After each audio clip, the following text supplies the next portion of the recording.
Hi, my name's Laura and I'm a nutritional therapist who set up a business called Nourishing.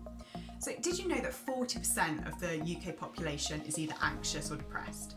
So in this video I'm going to give you a little bit of an idea of how actually our diet might be having an effect on things like anxiety and in particular sugar. So you might have heard of the term Glycemic Index, which people often refer as GI. So Glycemic Index is kind of the rate in which foods are kind of created into blood glucose, so kind of the sugar in our blood. And high GI foods, like the tasty things normally, which are things like your biscuits, your cakes, breads, even brown breads, white breads, they have quite a high GI, which means that after you eat them, you normally get that real high peak of blood sugar. So you get that rush, you get that nice feeling. And this is fine when it's kind of once in a while. But the issue with this over a long term and if we're having quite a lot of these high GI foods is, unfortunately, what comes up must come down. So what they found potentially in some of the research they've looked into is that those who eat a high GI diet are more likely to have symptoms of things like anxiety and depression. And the reason behind this is because after you have that real peak of sugar, you release insulin to kind of get rid of that sugar in the blood, because that sugar is quite like inflammatory, like we don't want it hanging around in our blood. So insulin's released and it's kind of pulled back out into our cells where it's needed to use into our muscles. But insulin's really efficient, so it does this really well, and unfortunately it means that our blood sugar becomes crashing down. So if you've ever kind of experienced that real hangry feeling when you're really hungry, or you get a bit shaky or a bit irritable when you haven't eaten for a few hours, chances are that's signs of low blood sugar levels. So the reason this is linked with things like anxiety is that because when our blood sugar levels become low, our brain sometimes releases like adrenaline. It has a little bit of a stress response. And I guess this kind of is probably to do with our body trying to protect itself. So we're thinking, right, our blood sugar's low, this might be a threat. Let's just add a little bit of stress to the body so we've got that adrenaline that we need if we are in a stressful situation and we do need to escape a tiger or whatever's going on. That was probably great for ancestors, not so helpful now when we're kind of, quite often we've got high GI foods kind of all over the place. And we start that roller coaster of up and down. Obviously in the long term that can cause insulin resistance and things like diabetes, but in the short term actually it can in some people cause things like anxiety symptoms. It's not always going to be just food, there's a lot of other lifestyle things that can kind of contribute to anxiety, but I really feel with the clients that I work with, sometimes altering our diet slightly to try and reduce this kind of roller coaster of blood sugar levels can really help with anxiety.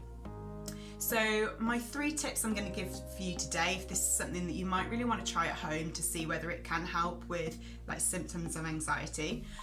The first one is protein. So protein has a really kind of balancing effect on our blood sugar levels. It doesn't create those spikes that we see with sugar and carbohydrates.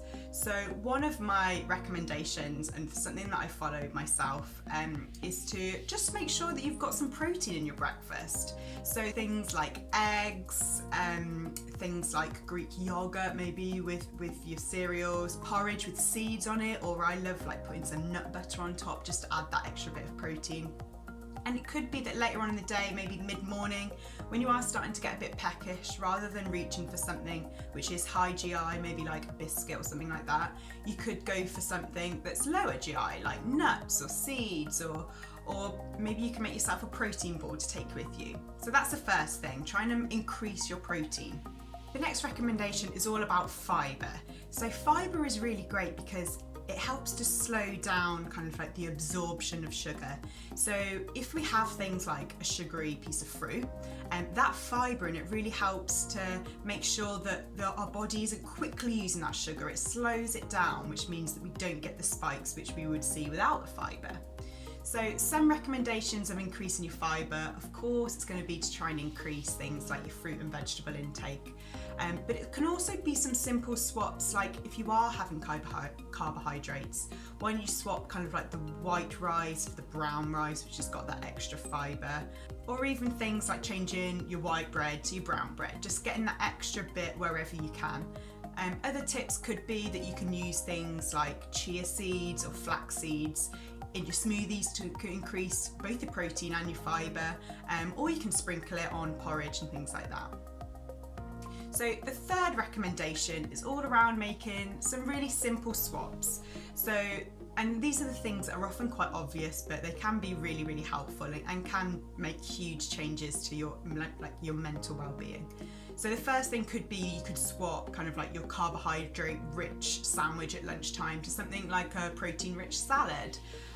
It could be that you could swap your kind of like nice sugary caramel latte to something which is lower sugar, even if you just ask for one less pump of syrup, or just trying to reduce like your sugar that you put in your teas and coffees, again can help to lower the kind of glycemic index spikes that you see throughout the day.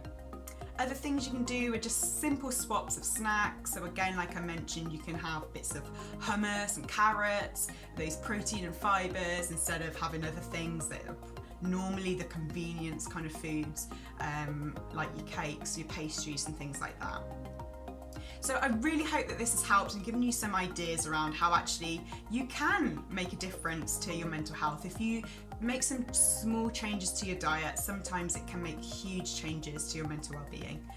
Obviously, it's always good to work with other kind of healthcare providers as well to help if you are struggling with anxiety. But diet is somewhere that's really good to make a starting point. And if you did want some more advice, or you want to work with me one-on-one to see whether there's other things that really can support you too, like supplements or other lifestyle advice, I would love to help you out. So please go to my website, mindnourishing.com, or give me a message on Facebook, YouTube, anywhere. Just try and get hold of me, and I'll let you know how we can work together. So thanks ever so much, and I'll hopefully see you soon.